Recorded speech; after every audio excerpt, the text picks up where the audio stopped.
अस्सलाम वालेकुम, मैं Munazza Khan. Welcome to my YouTube channel journey with Munazza Khan. आज हम जिस मौजू के ऊपर गुफ्तगू करने जा रहे हैं वो है तरबियत औलाद। औलाद की तरबियत ना सिर्फ माँ बाप का फ़र्ज़ होती है बल्कि औलाद के लिए बहुत ज़्यादा ज़रूरी होती है।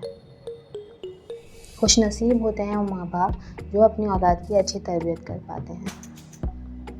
लेकिन जाने अनजाने में हम बहुत सारी ऐसी गलतियाँ कर देते हैं अपनी औलाद की तरबियत के दौरान जिसके बहुत मुज़र असरात हमारी औलाद के ऊपर पड़ते हैं, जो ना सिर्फ हमारे लिए बल्कि उनकी अपनी लाइफ के लिए भी बहुत ज़्यादा बुरे होते हैं। तो आज इसी टॉपिक के ऊपर हम गुफ्तगू करेंगे, आपसे थोड़ी बातें शेयर करेंगे।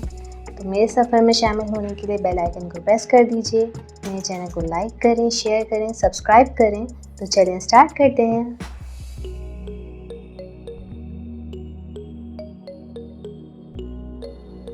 तरबियत औलाद यानी औलाद की परवरिश करना, उसकी तरबियत करना। नेक औलाद माँ बाप के लिए बाइस फ़ख्र होती है, उनकी आँख का सुरूर होती है, उनके दिल की ठंडक होती है। कहते हैं नेक औलाद मरने के बाद जन्नत में जाने का सबब बनती है। नेक औलाद आपके बुढ़ापे का सहारा होती है, लेकिन अगर किसी वजह से यही औलाद नाफरमान निकले और आप उसकी अच्छी तरबियत ना कर सकें तो ये ना सिर्फ आपके लिए दुनिया में तकलीफ़ का बायस होती है बल्कि मरने के बाद भी अज़ाब में मुब्तला होने का सबब बन सकती है। इसलिए हमें चाहिए कि अपनी औलाद की अच्छी तरबियत के ऊपर हम बहुत ध्यान दें। औलाद अल्लाह ताला की तरफ से हमारे लिए नेमत तो है ही, लेकिन एक बहुत बड़ी ज़िम्मेदारी भी है जिसकी अच्छी तालीम और तरबियत करना बहुत ही ज़्यादा ज़रूरी है और इसका जवाब हमें आखिरत में देना होगा। बहुत सारे लोग जब शादियां होती हैं और उनकी औलाद नहीं होती, बे औलाद होते हैं, तो वो बहुत ज़्यादा दुआ करते हैं औलाद के लिए, गिड़गिड़ा के बहुत ही ज़्यादा दिल से अल्लाह ताला से दुआ करते हैं कि अल्लाह ताला हमें औलाद की नेमत से नवाज़ दे, हमें औलाद अता करें। लेकिन हमें ये दुआ करनी चाहिए कि अल्लाह ताला हमें नेक औलाद अता करें, ऐसी औलाद अता करें जो रोज़े क़यामत हमारा हाथ पकड़ के हमें जन्नत में ले जाए, जो रोज़े क़यामत हमारे लिए शर्मिंदगी का नहीं बल्कि फ़ख्र का बायस हो। जाने अनजाने में हम वो कौन सी गलतियाँ कर देते हैं जो हमें नहीं करनी चाहिए, हमें एहतियात करनी चाहिए। हमारे प्यारे नबी हज़रत मोहम्मद सल्लल्लाहु अलैहि वसल्लम का इरशाद है कि इंसान जब दुनिया से चला जाता है तो उसके अमाल का जो सिलसिला है वो मुनक़ता हो जाता है, लेकिन 3 चीज़ें ऐसी होती हैं जो बाकी रहती हैं। उनमें से नंबर 1 पे है सदका जारिया, नंबर 2 पे है वो इल्म जिससे लोगों को फ़ायदा हो, जैसे कि उलमाए दीन जो होते हैं वो किताबें लिख देते हैं, उनके जो शागिर्द होते हैं, तो जब वो दुनिया से चले भी जाते हैं तो लोग उससे फ़ायदा उठाते हैं, किताबों से, नॉलेज से उनकी। और तीसरी है नेक औलाद, ऐसी औलाद जो अपने माँ बाप के लिए दुआए मग़फ़िरत करे, जो नेक अमाल करने के बाद भी अपने माँ बाप के लिए मग़फ़िरत की दुआ करे।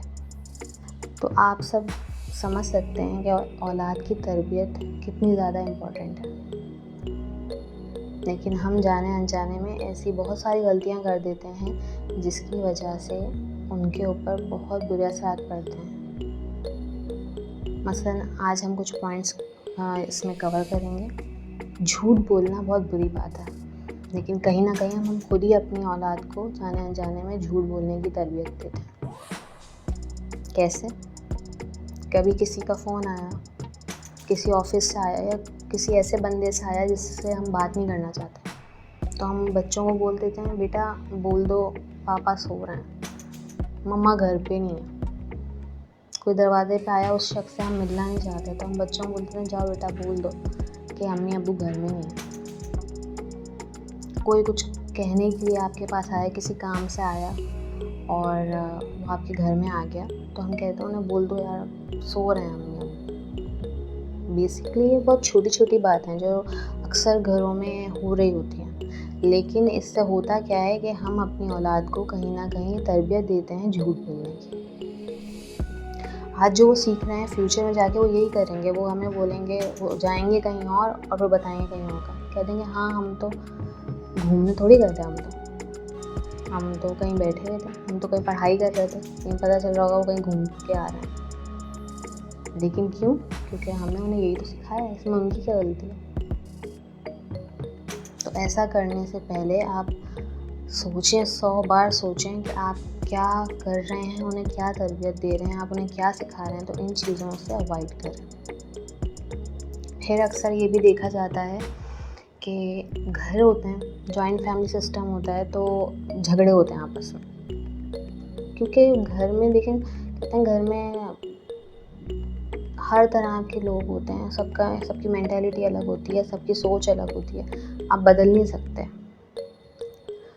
अब एक ही साथ रहते हैं तो जाहिर सी बात है कभी ना कभी कुछ ना कुछ बात हो जाती है, नाराज़गी भी हो जाती है, ज़िद बहस भी हो जाती है। लेकिन कभी भी अगर आपकी किसी से नहीं बनती या आप घर में अपने किसी भी रिश्तेदार के लिए कुछ सोचते हैं तो उसकी बुराई कभी अपने बच्चों के सामने ना करें। अक्सर औरतें ऐसा करती हैं, ज़्यादातर औरतें ऐसा करती हैं, प्लीज़ अवॉइड करें। आज आप जो नफ़रत का बीज उसके दिल में बो रही हैं, कल वो आपके लिए क्या बन के सामने आएगा आप नहीं इसका तसव्वुर कर सकते।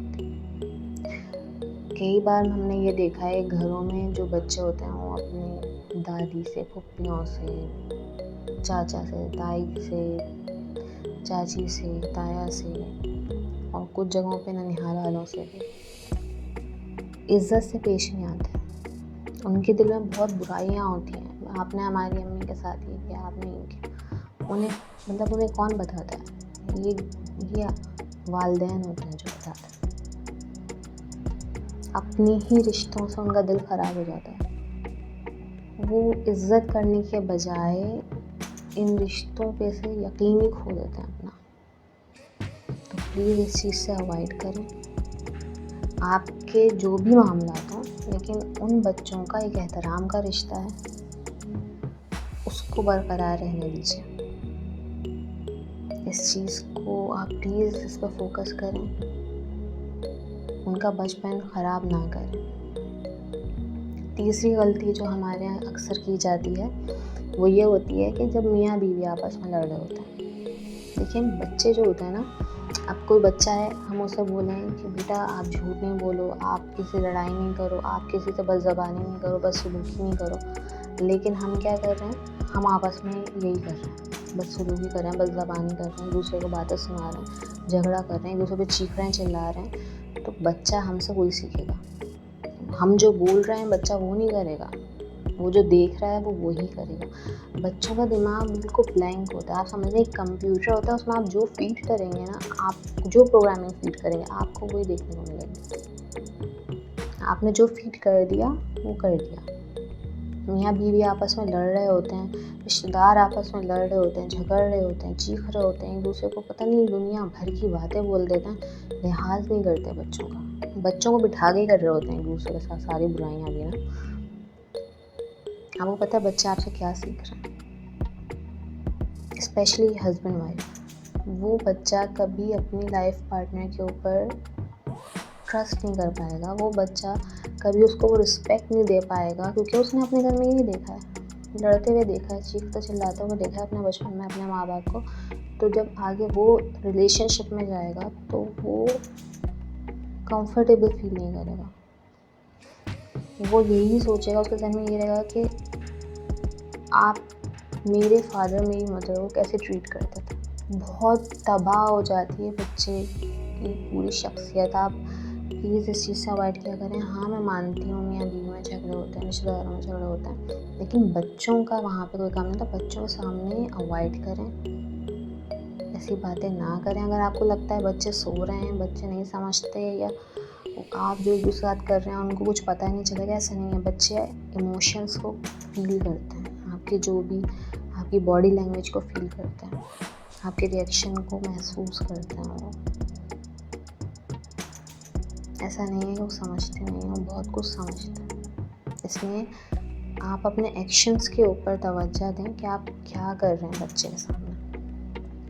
और क्या बातें हैं जिनका बहुत बुरा असर पड़ता है? देखिए, नमाज, ठीक है, नमाज आप जुम्मे के दिन अपने बच्चे को अपने साथ मस्जिद लेके जा रहे हैं, ना आप फजर में जा रहे हैं, ना आप ज़ोहर में जा रहे हैं, ना आप असर में जा रहे हैं, ना आप मगरिब में, ना इशा। आपने बस सिर्फ जुम्मे के दिन उठे, आप बच्चे को लेके मस्जिद चले गए कि जी हम तो अपने बच्चे की अच्छी तरबियत कर रहे हैं, उसे आदत डाल रहे हैं, मस्जिद नमाज़ पढ़ने जाया करेगा। तो आपको ये लगता है कि वो कंटिन्यू पाबंद होगा कि नमाज का, क्योंकि आप सिर्फ जुम्मे के दिन ले जाकर उसे कॉन्सेप्ट दे रहे हैं कि हाँ जी नमाज़ पढ़ता है? नहीं, ऐसा नहीं। वो ये भी तो देख रहा है कि मेरे पापा सिर्फ जुम्मे की ही नमाज़ पढ़ता है।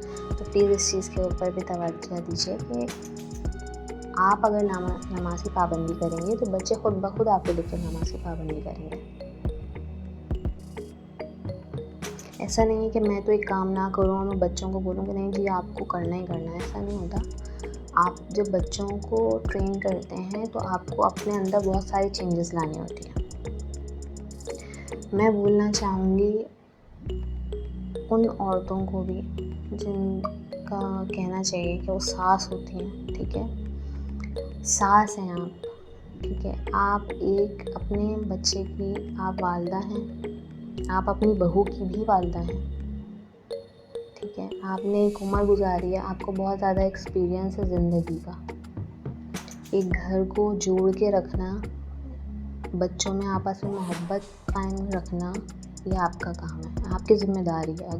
अगर आपके शौहर नहीं है, अगर आपके शौहर हैं तो आप दोनों की ज़िम्मेदारी है, अगर वो नहीं है तो ये आपकी ज़िम्मेदारी है। लेकिन अपने पोता पोती के सामने उनकी वालिदा को यानी अपनी बहू को बुरा कहना, उनको जलील करना, उनको बुरा भला कहना, उन पे चिल्लाना, इस चीज़ से प्लीज़ अवॉइड करें। अगर कोई नहीं भी कहेगा, ये बच्चा आज देख रहा है या आज नहीं बोल सकता, लेकिन एक वक्त आएगा वो खड़ा होकर अपनी माँ के दिफा में आपको जवाब देगा। वो वक्त आने से पहले आप कुछ समझ जाएं, क्योंकि आपके ये रवैया ना सिर्फ आपके बेटा बहू की ज़िंदगी बर्बाद करेंगे, बल्कि आपके अपने खून, आपके पोते और पोती की ज़िंदगी ही बर्बाद कर देंगे। उनका जो पूरी शख्सियत है उस पर यह असर पड़ेगा कि मेरी माँ का तो ये एहतराम ही नहीं करते, ये लोग तो इज़्ज़त ही नहीं करते, तो बातें सुनाते हैं तो जुल्म करते हैं। आपको नहीं पता बच्चों के जहन में 10 बातें आ सकती हैं, वो अच्छा बुरा सही गलत नहीं जानते, वो बस ये देख रहे होते हैं कि आप क्या कर रहे हैं, और हर एक्शन का रिएक्शन होता है। तो प्लीज़ इस चीज़ से आप अवॉइड करें। अब मैं उन माओं से भी मुखातिब होना चाहूँगी। मैंने 1-2 केसेस ऐसे सुने कि एक कपल था, उनकी डिवोर्स हो गई। अब डिवोर्स तो हो गई, ठीक है, अगर वो माँ के पास हैं बच्चे तो उन्होंने बाप के ख़िलाफ़, दादी हाथ के ख़िलाफ़ भड़काना शुरू कर दिया, और अगर वो बाप के पास हैं तो उन्होंने माँ के ख़िलाफ़ बोलना शुरू कर दिया। ऐसा बिल्कुल मत करें, इसलिए ना करें क्योंकि भले आप दोनों में मुखालफत थी, आप दोनों की नहीं बनती थी, आप लोग अलग हो गए, फेयर इनफ, ठीक है, अलग हो गए, कोई इसमें बुरी बात नहीं है, ठीक है, नहीं बन सकती थी आप लोगों की, आपने फैसला किया अलग हो जाने का, लेकिन इज़्ज़त से अलग हो गए हैं तो अपने बच्चों के लिए एक प्रॉपर एक आइडियल माँ बाप की सूरत में आप सामने आए, बजाय इसके कि आप एक दूसरे की बुराइयां उनके सामने करें। क्योंकि देखिए, आप दोनों का रिश्ता ख़त्म हो गया, लेकिन बच्चों से आप दोनों का रिश्ता ख़त्म नहीं हुआ। जो बाप है वो बाप ही रहेगा, जो माँ है वो माँ ही रहेगी। बाप का भी हक है, माँ का भी हक है औलाद पे। तो ऐसा कुछ ना करें कि बच्चों के लिए आप लोग एक ऐसा रोल मॉडल बन जाएं कि भाई ये हस्बैंड वाइफ का रिश्ता तो ये होता है, हमारे माँ बाप तो ये बुरे अल्फाज में आपको ना याद कर रही हो आपकी औलाद का। अब मैं ज़रा बात करना चाहूँगी छोटे बच्चों के ऊपर नहीं, जब बच्चे बड़े हो जाते हैं, ठीक है, थोड़े बड़े बच्चे, शादी की उम्र के। देखिए, माँ बाप जो होता है ना, उनका फ़र्ज़ कभी उनका समझे ड्यूटी जो होती है ना, वो लाइफ टाइम ड्यूटी होती है। बच्चे के पैदा होने के दिन से लेके जो उनकी ज़िम्मेदारी और उनका जो फ़र्ज़ जो स्टार्ट होता है ना, तो वो उनकी आखिरी सांस पे जाके ही ख़त्म होता है। आपका बच्चा बड़ा हो गया, उसकी शादी की उम्र हो गई, अब अगर तो उसने कर ली पसंद की शादी, किसी भी वजह से इख्तिलाफ़ात हो रहे हैं मियाँ बीवी में, तो बजाय इसके कि आप बीच में जाके अपने बच्चे की जो है वो नाहक कहना चाहिए साइड लेके उस झगड़े को आप तूल दें, बजाय ऐसे कि आप दोनों बच्चों को, अपनी बहू को, क्योंकि वो भी आपकी बेटी की जगह है, ठीक है। आप किसी की बेटी को लेके आए हैं तो वो आपकी बेटी की जगह ही है, आपके घर की इज़्ज़त है, आपके बेटे की इज़्ज़त है। तो बजाय इसके कि आप उन दोनों को बैठ के समझाएं, हमारे यहाँ ये देखा जाता है कि ऐसे में माएँ और अपने बेटे की साइड लेके ये नहीं देखती कि सही कौन है गलत कौन है, या दोनों को बिठा के समझाएं कि बेटा ऐसे नहीं होता, बर्दाश्त करना पड़ता है, बर्दाश्त करना चाहिए, आप आराम से बैठ सकते हैं, आपस में बात करें। बजाय इसके वो भाई एक नया ही झगड़ा शुरू हो जाता है। तो ऐसा बिल्कुल मत कीजिए, ठीक है, क्योंकि आप वालिदा हैं, आपकी ज़िम्मेदारी ख़त्म नहीं हो गई। आपको अपने बेटे को भी ये भी सिखाना है कि आप किसी की बेटी को लेके आ रहे हैं तो आपके एज अ हस्बैंड क्या फ़राइज़ हैं। आपको उन्हें ये भी सिखाना है, तरबियत में ये भी शामिल है कैसे वो अपनी बीवी को इज़्ज़त दें, बीवी का क्या हक़ होता है, बीवी की क्या जगह होती है। ये भी आपका ही फ़र्ज़ है कि उन दोनों बच्चों को आपके लिए तो बच्चे ही हैं, उन दोनों को आप समझाएं, दोनों की गलती है, दोनों को समझाएं। जहाँ उनके कदम लड़खड़ाएं, आप जाके उन्हें थाम लें, आप उन्हें बताएं, आप उनके लिए आप एक रहनुमा बन जाएं। दूसरा, मैंने कुछ ऐसे केसेस भी सुने जहाँ पे झगड़े हो रहे हैं, लड़ाइयाँ हो गई, अलग होने के फैसले हो गए, और माँ बाप का ये कहना था भाई इन्होंने तो पसंद की शादी की है तो हम क्या करें, हम तो बीच में नहीं बोल सकते, भाई हमें नहीं मालूम। नहीं, देखिए ऐसा नहीं होता, ठीक है। अगर उन्होंने पसंद की शादी की है तो इसकी वजह से ऐसा तो नहीं ना कि आप उनके माँ बाप ही नहीं रहे, क्योंकि उन्होंने आपकी पसंद से नहीं की शादी, अपनी पसंद से की है, तो आपका ताल्लुक़ तो नहीं ख़त्म हो गया। ऐसा तो नहीं है कि अगर एक लड़का लड़की ने पसंद की शादी कर ली, उन्होंने आपकी पसंद को अहमियत देने के बजाय खुद अपना फैसला कर लिया, तो अब चाहे वो एक दूसरे को कत्ल कर दें, मार दें, कुछ भी कर दें, मतलब आपको तो कोई फ़र्क नहीं पड़ेगा, आप तो जाएंगे भी नहीं, आपका कोई ताल्लुक़ नहीं रहा। ऐसा तो नहीं है ना। आपकी बेटी ही रहेगी, आपका बेटा ही रहेगा, उससे आपका ताल्लुक़ तो समझें कभी ख़त्म नहीं हो सकता ना। तो ऐसा मत करें, ठीक है। भले उनकी पसंद की शादी है, भले आप अपनी पसंद से लेके आए हो, लेकिन उनको गाइड करें। बुजुर्गों का यही काम होता है। जब शादी होती है बहुत टाइम लग जाता है एक दूसरे को समझने में, उस माहौल में एडजस्ट करने में, एक दूसरे के साथ अंडरस्टैंडिंग डेवलप होने में बहुत टाइम लगता है। तो ऐसे में बड़े जो होते हैं उनका बहुत रोल होता है, उनको समझाने में, सिखाने में, एक मज़बूत रिश्ता कायम करने में बड़ों का भी बहुत हाथ होता है। उनको लेके बैठना, साथ रखना ये आपकी ज़िम्मेदारी है। अब मैं उन औरतों से बात करना चाहूँगी, मैंने कुछ केसेस ऐसे देखे हैं, खुद मैंने देखे हैं कि भाई वालिदा थी, बहुत पॉसेसिव थी अपने बच्चे को लेके, उन्होंने जी कर दी उनकी शादी अपने बेटे की, ठीक है, बहुत दिल से कि अपनी पसंद की बहू लेके आए, सब कुछ अच्छा सा चल रहा था। लेकिन जब बेटे का माइंड डाइवर्ट हुआ, अपनी बीवी की तरफ तवज्जो गई, तो उनको लगने लगा बुरा। अब उन्हें बुरा लगने लगा, उन्होंने कहा भाई आप छोड़ दो, इसको तलाक दे दो। बेटा भाई बहुत फर्मा बरदार अपनी माँ का, बगैर किसी सवाल के, बगैर किसी जवाब के, बगैर किसी गलती के दे दी तलाक और भेज दिया घर। ऐसा बिल्कुल मत करें। देखिए, आप किसी की बेटी को लेके आई हैं, ऐसा नहीं है कि आपको उसका जवाब नहीं देना, ठीक है। अब आप जब भी दुनिया से जाएंगे आपको उसका जवाब देना पड़ेगा कि बिना किसी गलती के उस बच्चियों के इस बात का आपने जो है ना सज़ा दी है। तो अपने और आपके बेटे को भी जवाब देना पड़ेगा। तो ना अपने लिए ऐसी मुश्किल आप क्रिएट करें जिसका अल्लाह के सामने आपके पास कोई जवाब ना हो, और ना ऐसा कुछ अपने बेटे से करवाएं कि वो भी रोज़े महशर जो है वो देख रहा हो और वो परेशान हो कि वो क्या जवाब दे। ना अपनी आखिरत ख़राब करें, ना अपनी औलाद की आखिरत ख़राब करें। बहुत शॉर्ट टाइम में यही कुछ बातें थी जो मैं कवर करना चाहती थी। मेरे सफ़र में शामिल रहने के लिए और मेरी वीडियोस की अपडेट हासिल करने के लिए बेल आइकन को प्रेस कर लीजिए, मेरे चैनल को सब्सक्राइब कर लीजिए। फिर किसी इन्फॉर्मेटिव टॉपिक के साथ आपसे मुलाकात होगी। तब तक के लिए अपना बहुत ख्याल रखिएगा, दुआओं में याद रखिएगा। अल्लाह हाफ़िज़।